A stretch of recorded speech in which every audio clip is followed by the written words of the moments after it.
الحمد لله على نعمه وآلائه،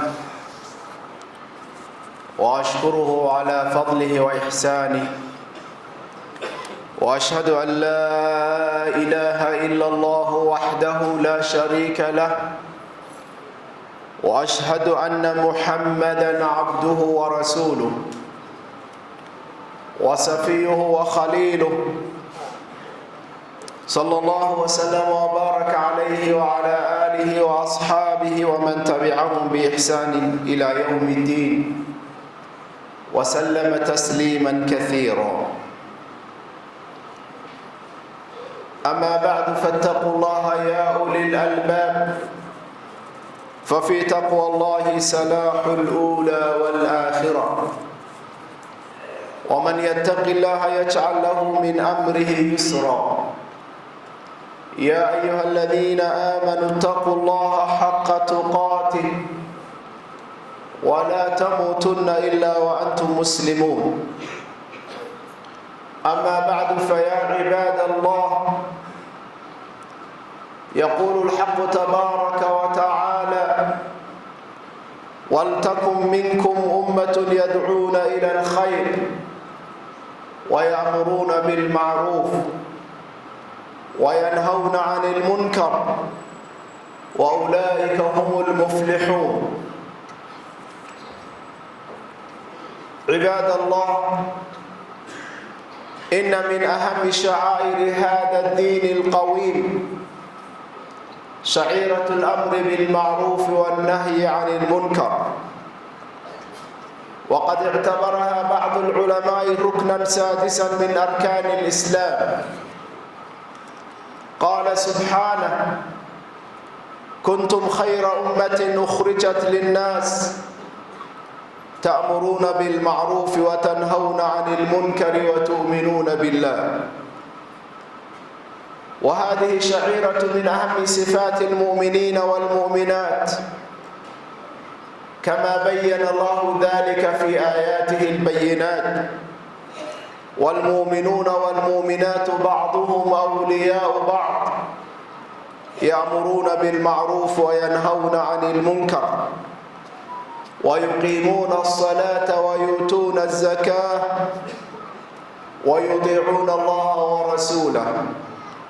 أولئك سيرحمهم الله، إن الله عزيز حكيم. وقال في آيات أخرى: التائبون العابدون الحامدون السائحون الراكعون الساجدون الآمرون بالمعروف والناهون عن المنكر والحافظون لحدود الله وبشر المؤمنين. وإن ترك هذه الشعيرة من أبرز صفات المنافقين والمنافقات، كما قال ذلك سبحانه وتعالى: والمنافقون والمنافقات بعضهم من بعض يأمرون بالمنكر وينهون عن المعروف ويقبضون أيديهم نسوا الله فنسيهم أولئك إن المنافقين هم الفاسقون. عباد الله، إن ترك هذه الشعيرة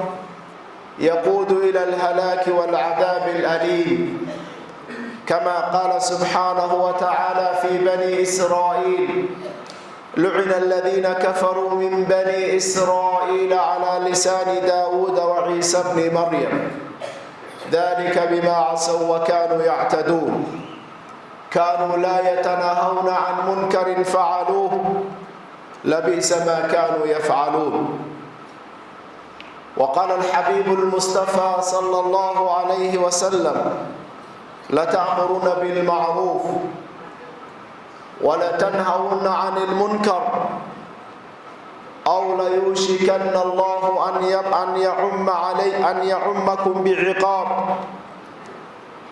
أو ليوشكن الله أن يعمكم بعقاب من عنده ثم تدعونه فلا يستجاب لكم. وهذا مصداق لقوله تعالى: واتقوا فتنة لا تصيبن الذين ظلموا منكم خاصة. عباد الله، إنكم ترون بأم أعينكم ما يحدث في هذا البلد من إراقة الدماء، وترون النهب والسلب في وضح النهار في مرأى ومسمع من الناس، وترون ما يحدث في الأسواق من الموسيقى الصاخبة والاختلاط المشين وسائر المنكرات بحجة الاحتفال باليوم الوطني. عباد الله، لا تكونوا إمعة تخوضون مع الخائدين، فاتقوا الله يا أولي الألباب واستمسكوا بالعروة الوثقى. أقول ما سمعتم وأستغفر الله لي ولكم ولسائر المسلمين من كل ذنب فاستغفروه إنه هو الغفور الرحيم.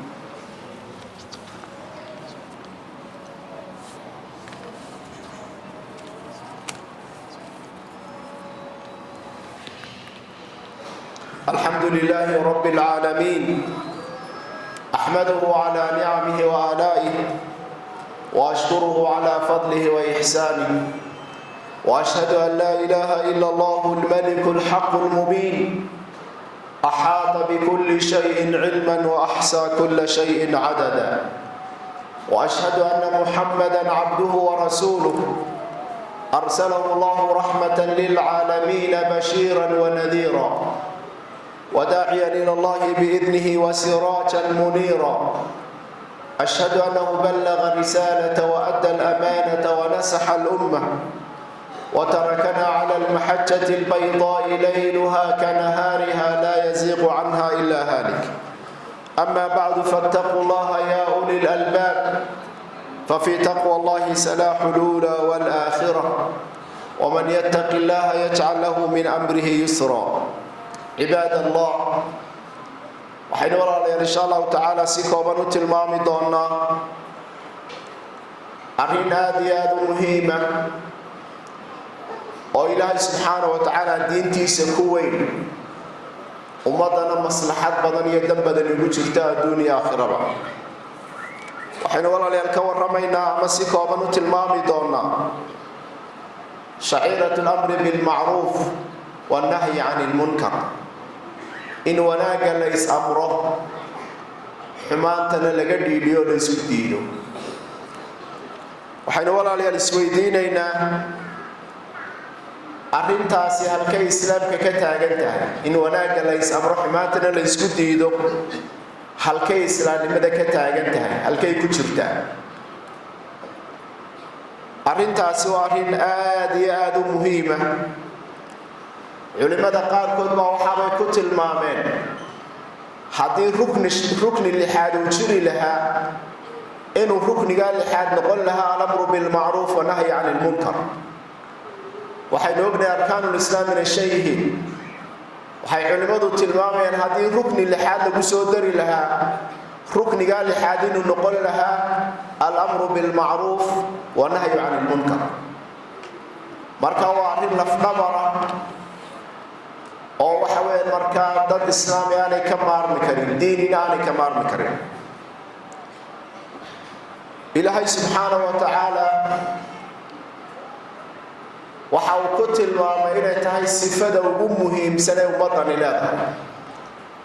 ay ummadii kale kaga duwan tahay ama ay kaga horeyso. kuntum khayra ummatin ukhrijat linnaas,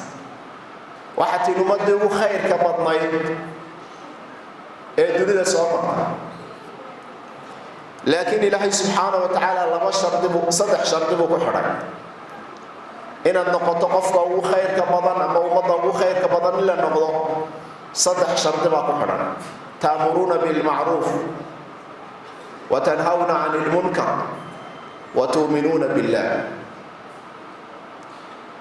saddexdaba waxaa lagu bilaabay ficil mudaaric. waxay tilmaamayaan istimraar, inuu yahay waxani wax joogtoon dhammaanayn, oon saacad lahayn, oon waqti lahayn, oon sanad ku xidhnayn. تأمرون بالمعروف وتنهون عن المنكر وتؤمنون بالله صدح ناسي فقفك الله هلا ددك وناق أمره حمانتنا وديدا إلهينا رمايا إلهي وحكوت المامين ويهي قفك يقو خير كبضنا مومد يقو خير كبضنا dhinaca kale walaalayaal markaynu ka eegno iimaankii baa xagga dambe la mariyay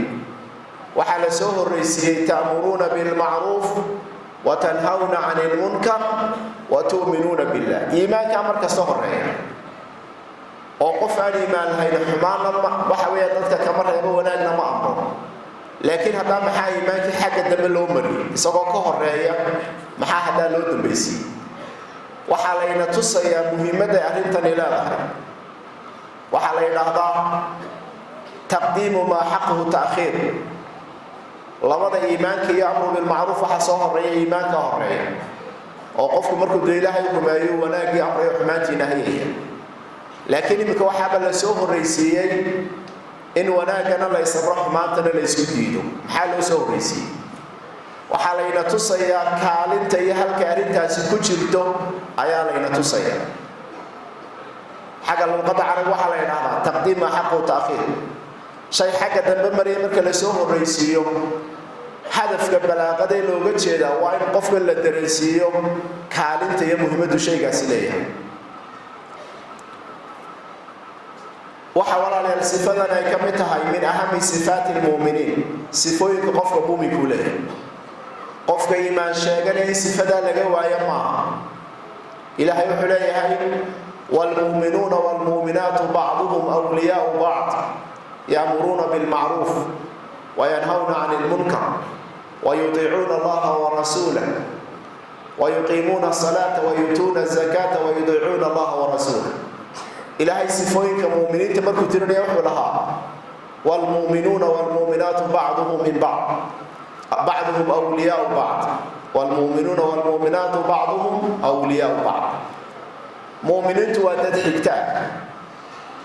وحيث حكتان نقضيان كلمة التوحيد بيكوة لأنه وانا جايس أمريان حمانة ويسوديدين صلاة أوغيان سكدة بحنا إلهي رسولك سيدعي إلهي بحكو سوق بقبيين أولئك سيرحمهم الله إلهي بون حريصا دونا مالك الله سبحانه وتعالى حكوت المامين التائبون العابدون الحامدون السائحون الراكعون الساجدون الآمرون بالمعروف والناهون عن المنكر والحافظون لحدود الله وبشر المؤمنين إلهي وحتر يسيفوي بدن المؤمنين تليه إن يكوى توبت كان بدن هو وحوى المركة حدود إلهي إلالية ووناقيس أبره وحبات سودينا مركة ومن أهم صفات المؤمنين وصفة وحيابها لازم كقوة إن قفل مؤمن كان لقى هلا أي علامة دي أستعمل النقط لنا كلام الله عليه المركة إنه كأنه وحوين واجب أمة صار ولتكن منكم أمة يدعون إلى الخير ويأمرون بالمعروف وينهون عن المنكر وأولئك هم المفلحون إلهي وحده هيدين كم من نقطة dadka wanaaga ugu yeedha xumaantana u diida haddii taa la waayo ummadda dhan baa dambaabaysa xukunkeeda waxaana waa fardu kifaaya haddii ummadda laga waayo cid dadka wanaaga amraysa xumaantana u diidaysa ummaddaasi dhammaan way dambaabaysa qof badbaadaya ma jiro dhammaan waa la dambaabaya maxaa walaalayaal laga dhaxlayaa markaa sifada noocaasa waxaa laga dhaxlayaa إن الله سبحانه وتعالى أكبت بعد عدد عقاب كيس إلهي سبحانه وتعالى وحاوت المامي قلوا ينتهي بني إسرائيل وحيبت الدقناء أيها حلودي ذي كلوا ميسي مالنتا السبت وعلى امتحامي صدح قلوا قيب سمان قلوا حلودي ذي بفرح الله كلام qolana arrintaasay ka dhiidhiyeen markaa wanaagii bay amreen xumaantiina u diideen qolana way iska aamusta ilaahay subxaanahu wa tacaala wuxuu tilmaamayaa qoladii dadka wanaagga amraysay xumaantana u diidaysay ayuu ilaahay badbaadiyey falamaa nasuu maa dukiruu bih أنجينا الذين ينهون عن السوء إلهي وحي tilmaamaya markii ay xumaantii faraha ka qaadi waayeen waxaanu badbaadinay kuwii wanaagii dadka amriyo xumaanta u diiday وأخذنا الذين ظلموا بعذاب بئيس qoladii kalena cadaab adag baa lagu qabtay si adag buu ilaahay subxaanahu wa tacaala u qabtay qoladii saddexaad ilaahay uu ka aamusay culimadu waxa weeye waxay yidhaahdaan waxa lagu daray kuwii la halaagay maadaama xumaantii ka aamuseen kuwii baa lagu daray culimadu yidhaahdeen markaa qofku markuu dadka wanaagga amro xumaantana u diido ummadaasi way badbaadaysaa waxay ka badbaadaysaa cadaab ilaahay waxay ka badbaadaysaa marka xumaan oo dhan bay ka badbaadaysaa marka wanaagoo la is amro waxa ku jirta badbaadadeena iyo danteena ku jirta adduun iyo aakhiraba ilaahay subxaanahu wa tacaala waxa uu ku tilmaamay kuwa wanaagga iyo dhulka markaa wanaagga is amraya in ilaahay talada gacanta u gelin doono oo ilaahay subxaanahu wa tacaala waxa weeyaan diintooda u dhammaystiri doono oo ay adduunkan ka talin doonaan ayuu ilaahay subxaanahu wa tacaala u ballan qaaday haddaynu walaalayaal intaa ku dhaafno kaalinta ay ku jirto alamru bilmacruuf wanahyi can ilmunkar waxaynu isweydiinaynaa maxaa ka dhalanaya haddii laga tago waxaa ka dhalanaya inaanay cidiba badbaadin sheekh iyo shariif mid masaajid ku jira iyo mid xumaan laaqanaya inaanay cidina badbaadin ilaahay subxaanahu wa tacaala wuxuu ku tilmaamay wattaquu fitnatan laa tusiibanna aladiina dalamuu minkum khaasa waxaad iska ilaalisaan fitno iyo balaayo aan gaar ku noqonayn cidda xumaantaa gacanta ku haysa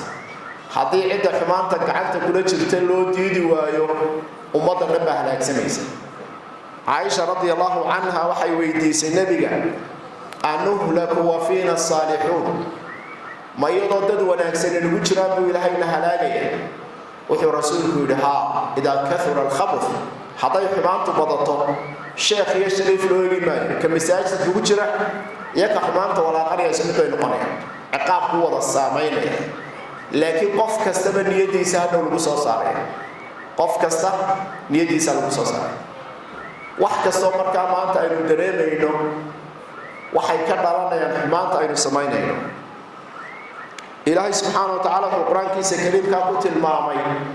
in reer bani israa'iil ilaahay nacdalay lucina aladiina kafaruu min bani israa'iila calaa lisaani daawuuda wa ciisa bni maryam dalika bima casaw wa kaanuu yactaduun ilahay wuxuu tira reer bani israa'iilna nacdalay oo ilaahay ka fogeeyey markaa naxariistiisa maxay ku muteen kaanuu laa yatanaahawna can munkarin facaluuh xumaanta iskumay diidi jirin dabeedna ilaahay baa wada nacdalay dhammaantood wuxuu xadiiska nebigu tilmaamayaa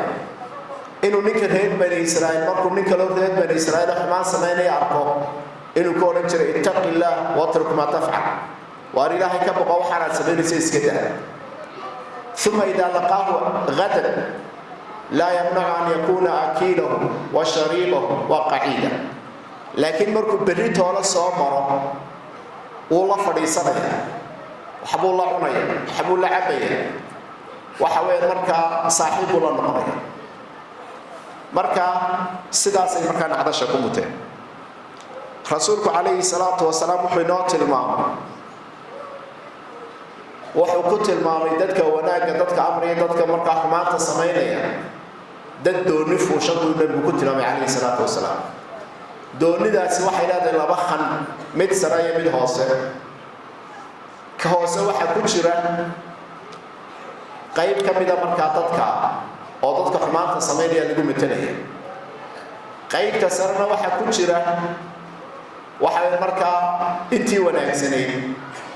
markaa rasuulku wuxuu ku tilmaamay dadkaa doonida fuushani waxay yidhaahdeen waar haddaynu dadkan jiirhjiidhka ka daynayno biyaha halkan ka dolooshanno ka warrama biyihii ninka inoo dhow yihiinbe haddaynu halkan ka dolooshanno ka warrama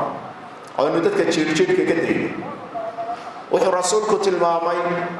hadday u daayaan arrintaa inay ku dhaqaaqaan oy doonidaa dalooliyaan dhammaantood way halaagsanayaan